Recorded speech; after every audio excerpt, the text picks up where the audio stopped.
Alrighty guys, welcome back to the channel, and this is my continuation of the Greek goddesses or the statues and me drawing them. So I'll get on with it. So 1, 2, 3 drawings, all 4 minutes, with 1 minute per drawing to do a quick summary of how you done and what you would improve next time and what you done well. So the face didn't work out at all, but I wasn't concentrating on the face. I wanted to actually concentrate on the body, which I think I've done fairly well. I got the structure, I got the initial layout and proportions all correct, and I utilised the geometric and observational methods. If you want to know more about any of them, let me know. For the second one, I kind of made it slightly larger so that I could concentrate on the midsection more. I really like the collarbones and neck. I do need more practice laying out.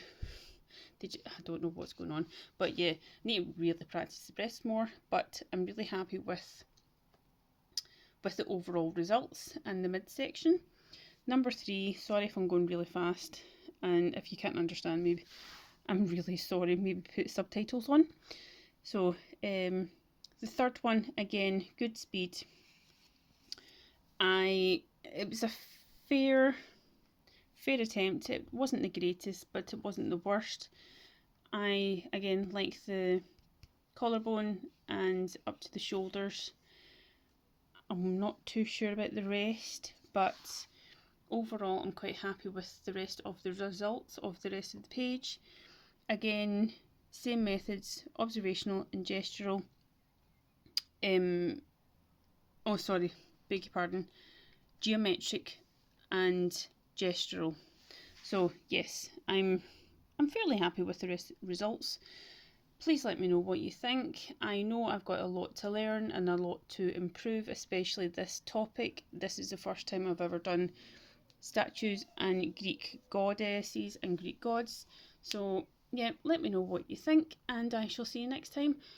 On another note, thank you so much to all the subscribers and all the new subscribers. I truly appreciate it, and let me know what you'd think would be a good topic for the up and coming weeks, and who else is an artist. See you later. Bye.